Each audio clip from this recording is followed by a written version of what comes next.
Okay, mine is real simple. So, what? I think early 90s, like 90, I think second album's out. I was dating one of Rob's dancers. And that's juicy. Mm-hmm. Yeah, I was dating one of his dancers. And me and him, actually the dancer, he actually had a bad accident where he was paralyzed. But he thought he was going to be getting back in shape and all that. You know, he was going to be able to walk again.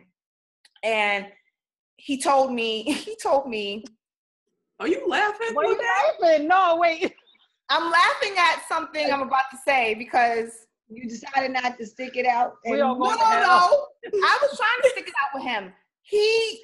I was going to the hospital paying for his TV. You didn't want to roll with him no more. No, you know what? I mean, if he was paralyzed, I mean. No, I wanted to though. No, she said roll. You didn't get that roll with him in the thing. Oh, I can't. When you paralyzed, does your thing work? No. Oh no. Some people's do. It depends. I don't think his. Well, okay. Let me just get this out the way before. This is wrong. This is totally wrong. Let's just move on from this. He actually passed away some years ago. Oh. Yeah, but he was in a wheelchair, and I was going to see him in the hospital, and he told me, he said, when we go back on tour, because we were working with Rob at the time, he said, when we go on tour, now this nigga was God bless the dead, but he telling me this, you can't walk, but you want to tell me that once you get out this wheelchair, you want to have an open relationship. After I done took care of your TV, your food, and everything. He was trying to give you an out, Lynette. Yeah. You always got. That's what you really do. An out. That's a good one. I really feel like I don't know, but we went through that. But then what happened was, Rob said to him, yo, you and that still kicking it? And he was like, no. He's like, can I kick it up? He's like, go ahead. And I guess he didn't think that I was going to. I'm not going to hell with y'all. I'm not laughing at this story. I mean, but. So he asked Rob, they were pawning me off. I didn't even know until later, some years later, I found out what happened. So Rob came and talked to me, and I was, and I wasn't really smidgen over him at that time. Like, I wasn't looking at him, it's Rob Bass or whatever, but one day we was all together, and he was like, oh, and I come ride with me in my car. And I went and rode with him in the car by myself. And then we were together. But you gave him the drawers in the car? Not in the car. Not in the car. Tell the truth. What do you mean got together? We got, like he said, together. It was that. That's all it was back then. There was no relationships or stuff like that. We were seeing each other a lot, and you was getting together a lot. A lot. And then he left me. Oh, little nigga. Left me. He left me. Listen, it took a minute before we got to deciding that we were going to try this again. No Tana. Before we were going to decide to even go in this route again, because, we were just friends. We had always been friends. Even when we broke up, we were still friends. But I lost contact with him other than, see him on Facebook and stuff. I wasn't keeping in contact with him because I knew he was married and stuff like that. And I was still mad at him because I felt like he broke up with me. You know what I mean? He just stopped calling me. She said he did. He did. He stopped calling me. Like I drove out to Jersey. Was hiding by his house looking to see if he was gonna come outside because he wasn't answering my phone calls. And was you hiding in the bushes, Lynette? Yes, I was. You lying? Block me like that? Please say you lying. Huh? What you said? You lying? Please say you lying. No, she's serious. No, I'm serious. She's so serious. I went looking for him because he just completely just stopped. You know what I mean? You a Gemini? Mm-hmm. You crazy. I'm not crazy. You didn't know that? When's your birthday? May 25th.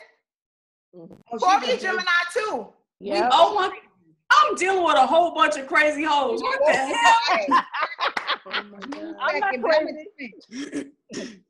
Wait, Who said they're not crazy? You're Gemini too, right? I'm Aquarius. She's an Aquarius. She's bipolar. He's crazy. Wait a minute. Wait. You wait, Aquarius too, Shawnette? wait. Crazy. No. And I know Kiki's a Virgo, right? No. Crazy. I'm crazy. Yeah, Yeah. she embraces her Tajiri crazy. is crazy. Yeah. You should crazy. Yes, you are. Well, I was, but my sister's the other face, so I'm a twin. I'm supposed to be a Gemini. So it's really for y'all. It's four. Now, Ophiuchus, Wow. was it Ophiuchus? This new thing that came out, the new sign of Ophiuchus. I ain't listening to that. Nah. I'm a Gemini. That's it. I They was like, put what me the as a Taurus. I am not a Taurus. I'm a I'll Gemini. never be. I'm gonna be a Gemini forever. That's right. Forever, ever, forever. That's right. That's right. So that's my story, and I'm sticking to it. That's a nice story. That was It's interesting. It was. It's not nice. It ain't nothing nice about that. Well, she's She was hiding in the bushes. Jeanette said it's interesting, huh? No, I mean, but it really was. Yeah, You said that was gonna be boring and not compared. Oh. No, I wasn't thinking about Rob. Rob, Bass, whoever he was, I wasn't thinking about him for years at all. I would have never thought that we would be back together again, ever. But God has His ways, right? He definitely does. Mhm. does. Yeah. He So definitely That's does. been the theme across each of you all so far. As none of you were together years ago and then came back again, and now you're still, it's kind of crazy. I feel like Relationship, right? Connections. yeah. When me and Kane got back together, I needed him because he went through everything I went through with my ex in reverse. When he and his wife split, she left him to raise his boys. Wow. And when me and my ex split, he was on this, if we're not together, we're not a family, I don't want nothing to do with the kids either. So I was raising my daughters by myself. And Kane was able to come in and walk me through it because he had already done it. Wow. That's great. That's real. You're right. Everything, that connection, God definitely has a plan. Mm-hmm. It continues with the story with me and Kane. I mean, Kane and I first met in 2001. Prior to that, I loved his music. I knew who he was, but honestly, I had a grudge because I still thought that he favored light-skinned women over dark-skinned women. And I carried that with me for a minute. Wow. But 2001, went to this club called The Edge in Durham. And Morris Chestnut was there that night. And to hear Kane tell this story, stop, Dana, stop. To hear Kane tell this story, he swears out that I was at the club to meet Morris Chestnut, like all the other women that were there to meet, Well, That's a fine piece of chocolate now. Come on. Yeah, I mean, don't get me wrong. He's attractive, but when he walked in the door, I was like, he's short. He is? To me, he was. Well, to me, he was short. How tall is he? I'm 5'8". He's shorter And than you? he's probably like, he might be 5'10". I don't know. Oh, okay. He's like No, right he looks there. tall. He's like right there. Yeah, that's what I'm saying on TV. He's short, tall. yeah. Yeah. So anyway, I'm in the club with all my girls, and this guy comes up to me and he's like, yo, my cousin want to talk to you. I'm like, who's your cousin? Like, he's like, over here. So he walks me over to the VIP section.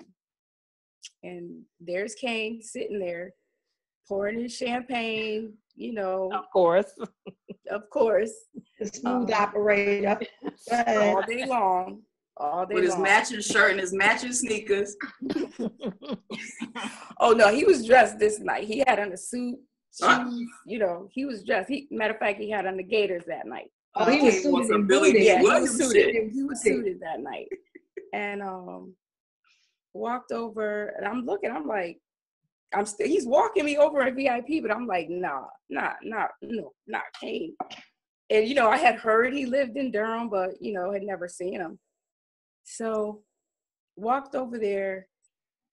He introduced himself to me as if he was like an average person, like like I wasn't supposed to know who he was. So I was like, you know, nice to meet you, what have you. And I was like, you know, can my girls come in? Of course. Now that I look back at it, I'm like, because I'm not thinking this is gonna be anything. I'm thinking, you know, he's a rapper. And he was like, yeah, bring him over. So all my girls come over. We're all in the VIP. He's pouring champagne. I'd never had champagne before. He poured some Chambord and in the, I forget what you call it, but I was like, oh yeah. Yes. And it was like he knew me. He was like, I could tell you like something sweet. And he poured it in there, fixed it for me. I was like, that's all she wrote. Yeah. That's where he got the draws. Look, where he get the That's where he got the draws. No. He probably could have, but no. He's like, yeah, he was something sweet. He was a gentleman the whole time.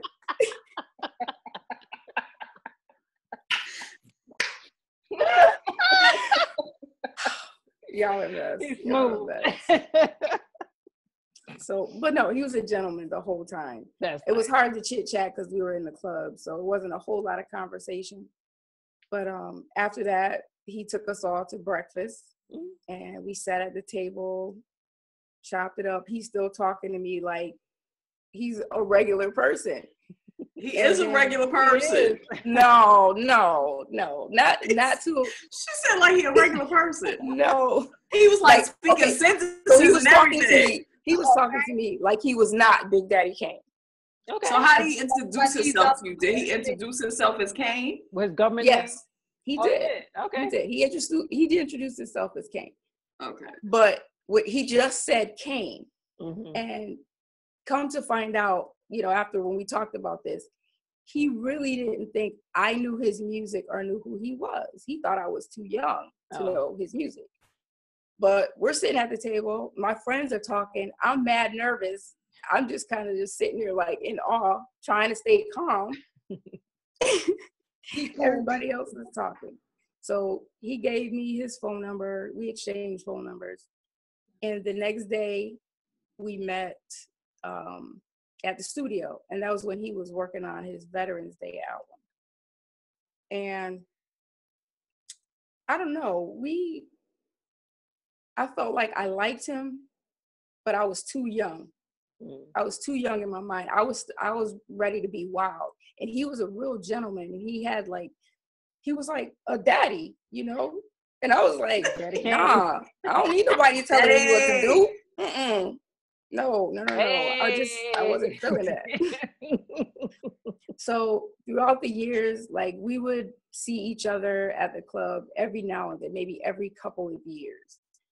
And then the last time, 2006, I remember 2 weeks prior to this date, I was in a place where I was just tired.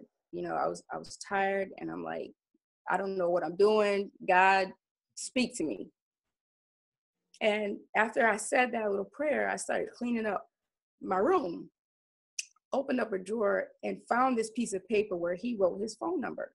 Like he wrote every number that he had. Like I think he had a pager at that time, a cell phone, a home number, the studio. And I'm like, why would he have given me all these numbers? And then I just said, God, if this is what it is, then let it be. I'm ready. 2 weeks later, I ran into him in the club after not seeing him, I know, for 3 years. And that night he was like, look, I'm ready to settle down. I don't know what you ready to do. I swear to God. He was like, I'm ready to settle down. I was like, okay. Just like that? I mean, just like that? Yeah, basically just like that. That's how it happened.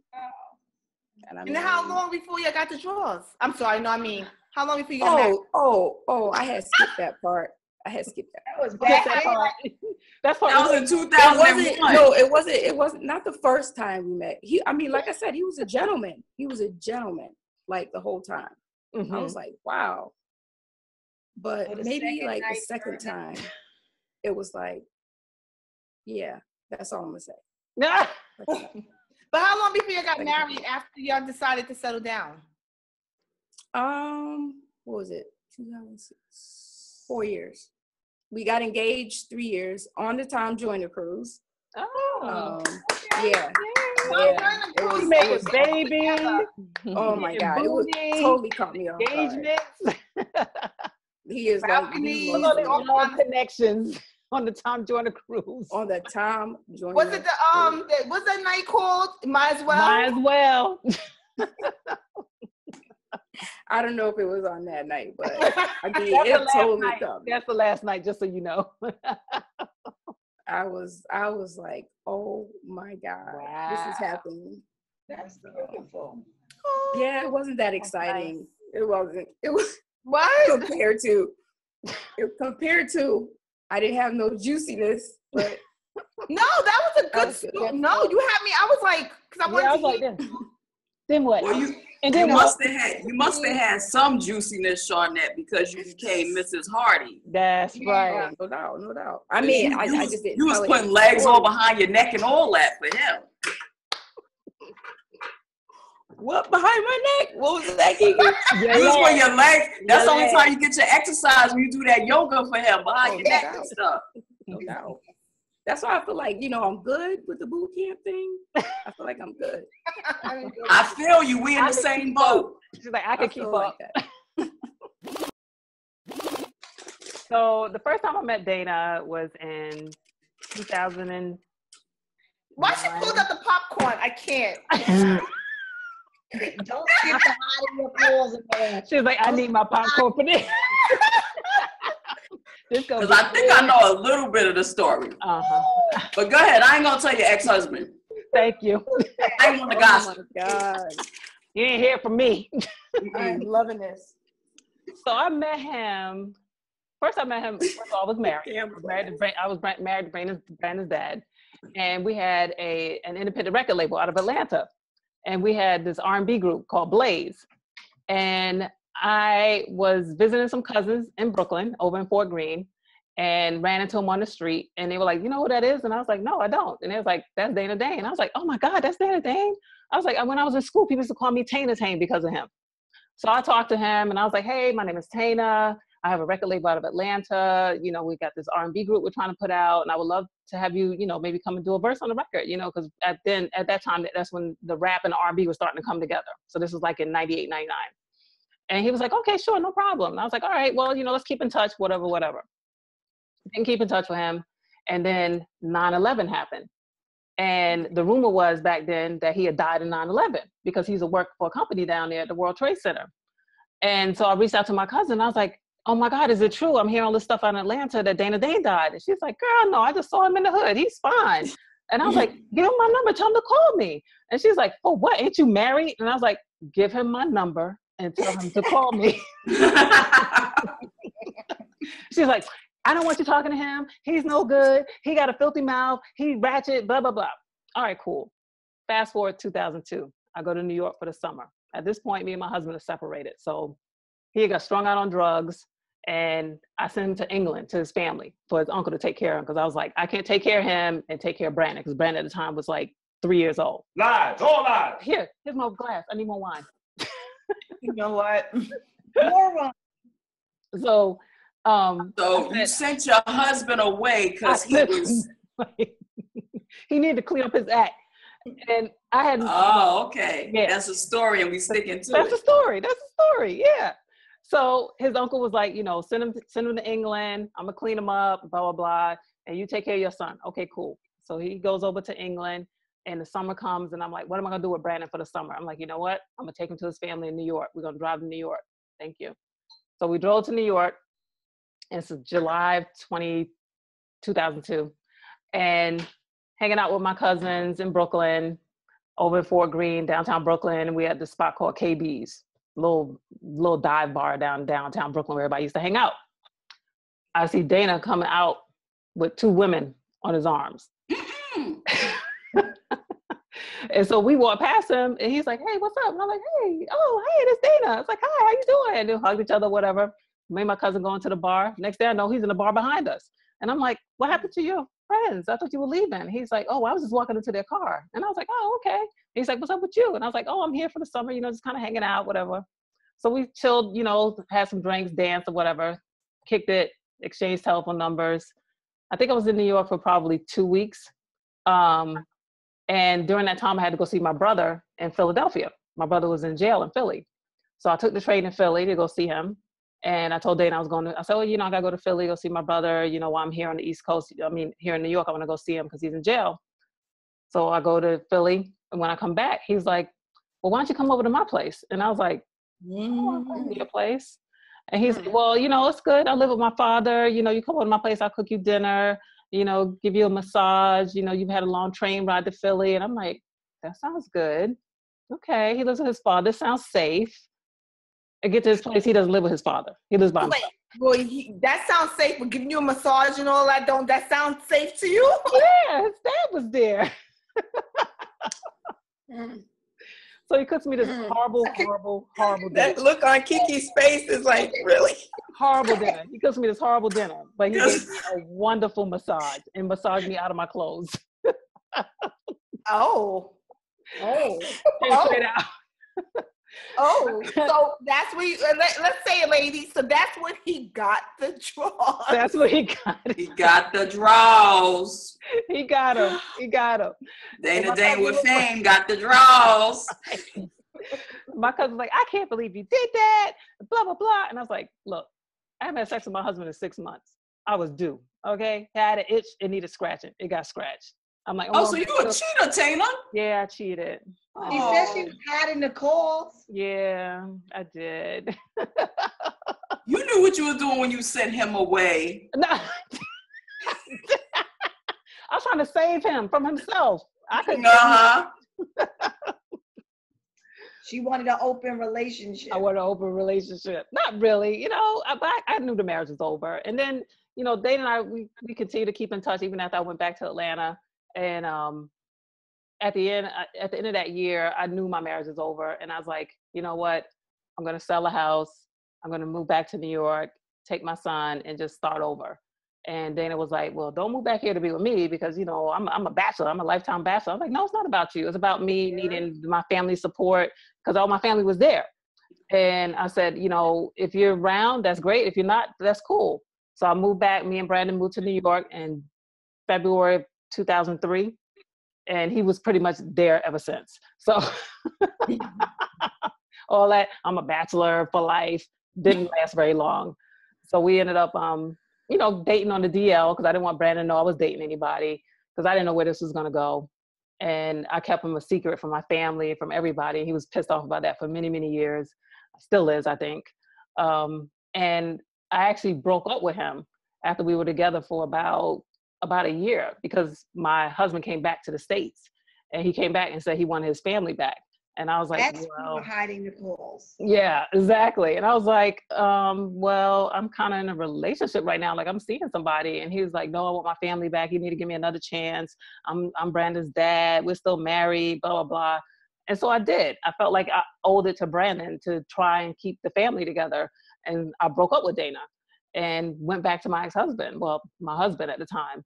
And it didn't work. It was like 3 months in and I was just like, it's not working. Like everything that we had, all that stuff that you thought was there, 6, 7, 9 months ago is just completely gone. Like I can't trust you. I know all the stuff you did in Atlanta with the strippers and all that. And it's just like, I couldn't do it. And so I told him, let's just file for divorce. And so we did. We filed for divorce. He fought me for custody for 2 years. Ended up winning custody of Brandon through the whole thing. It was just a mess. But through the whole thing, Dana stayed with me. I mean, it took me a while to win him back because he just cut me off and, he didn't believe that I was sincere about wanting to be with him. And he's like, well, your ex-husband, he has money and I don't. I know you want to be with someone with money. And I'm like, it's not about the money. It's about who I feel like has my best interest at heart and who I feel has my heart. And I'm like, even though I was with him, I was never really with him because I didn't want to be there. I did it for the wrong reasons. And the wrong reasons was to try and do it, for Brandon's sake. And he and I got back together and we ended up being together. And then we bought a house upstate New York. And then we got married in 2012. And here it is. Now we're together. And my ex-husband. I was at the wedding. It was beautiful. Thank you. I heard all about it. I saw the pictures. Kane told me all about it. He said your reception was the shit. It was. We had a great reception. Yeah. Thanks to all of you all legends that were there. Well, oh no, Big Daddy Kane wasn't there, but everybody else was there. We invited Rob. Rob wasn't there. But yeah, so, you know, he still talks about that to this day. I tell people we've been together since 2003, and he's like, yeah, mine is 2 years when you left me. And I'm like, it wasn't 2 years. It was about 6 months. And then I came back and I had to beg and I had to, you know, take him, I had to wine him and dine him and buy him flowers and all kinds of. Oh, yeah. He gave me a hard way to go. Wrote him love letters, sent him cards. He wouldn't take my calls. Yeah, he gave me a hard way to go to prove that I really wanted to be with him. When Virgos love, we love hard. Hard, yes, he does love hard. He tells me all the time he loves me more than I love him. I'm like, no, we just love differently. So you basically did a Rob base on him. I did. Lynette is not letting it go. She's not letting it go. I tell him all the time too, you left me. He's like, no, I didn't. Yes, you did. Yeah, he tells me that all the time.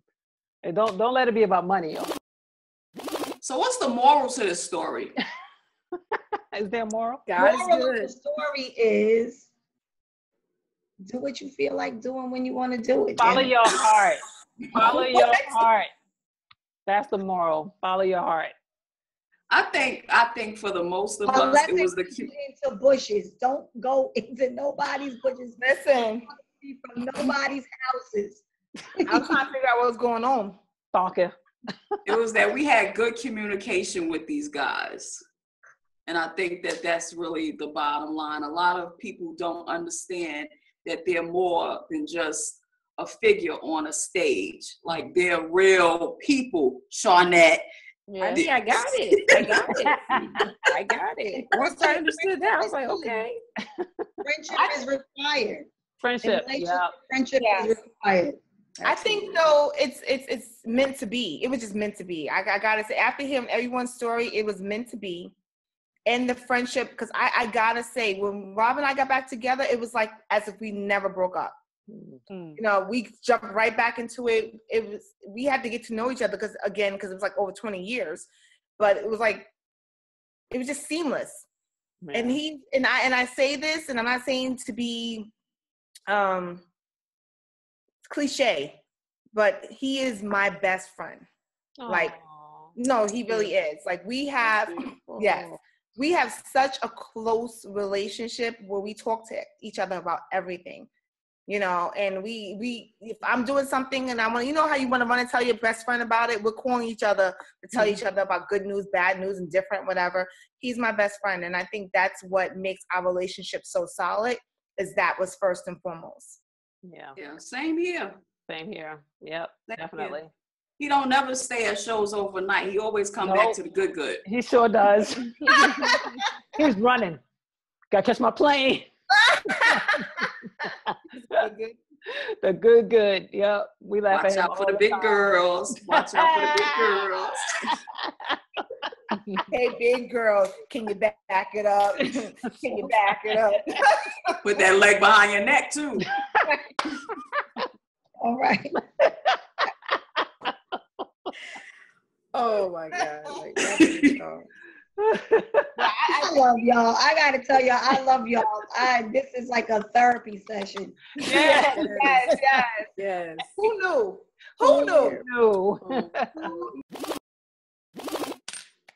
We want to thank you for watching another episode of The Women Behind the Legend. Woo! Thank you. Thank you for hitting us up on Facebook, for hitting us up. You can't be telling the viewers, Student. Thank you for hitting us up on, we don't have a Twitter page yet. That's coming. But thank you so much for liking our video on YouTube and becoming a subscriber. If you haven't done so already, please, we're asking you to please follow us on any of those outlets. We thank you. We hope that you enjoyed this episode of The Women Behind the Legends, and we'll see you next week. Have a great day. Peace. Delete yourself. Delete yourself. No. Just coming.